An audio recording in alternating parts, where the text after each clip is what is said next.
Je m'appelle Damien Deldic, je suis assistant ingénieur au laboratoire de géologie de l'École normale supérieure et je suis en charge de la plateforme analytique du laboratoire.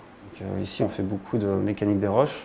Donc, une grande partie des échantillons que moi j'analyse avec les étudiants et les chercheurs, ce sont des résidus de tremblements de terre artificiellement reproduits en laboratoire.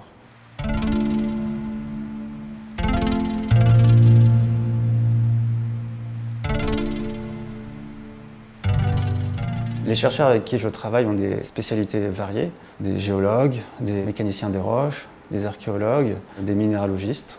Je travaille beaucoup avec les étudiants du laboratoire, donc les stagiaires, les doctorants et les post-doctorants. Je les accompagne dans leurs recherches, j'interprète les résultats avec eux, je traite les résultats avec eux aussi. Je leur apprends à se servir des instruments analytiques de manière à ce qu'ils deviennent autonomes. Avec le temps, je me suis de plus en plus impliqué dans la recherche au sein du laboratoire et j'ai développé aussi les miennes.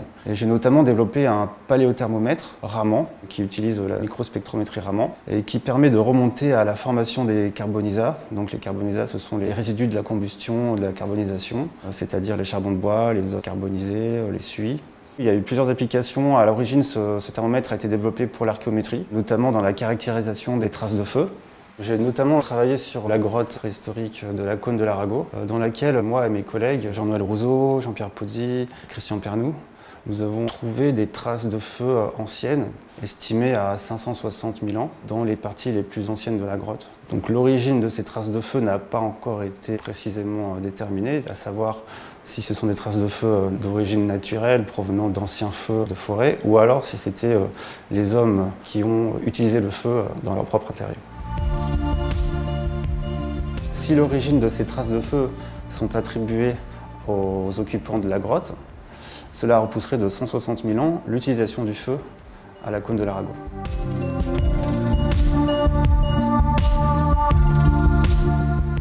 Une des applications récentes et marquantes de ce paléothermomètre a été la détermination des températures maximales atteintes pendant l'incendie de la cathédrale de Notre-Dame.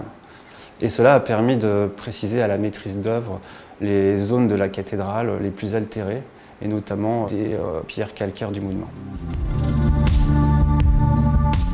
Ce qui me plaît au laboratoire de géologie, c'est la bienveillance des membres du laboratoire, le partage des connaissances et l'entraide. Ouais, je ne suis pas tout seul, je dois cette médaille aussi à toutes mes collaborations.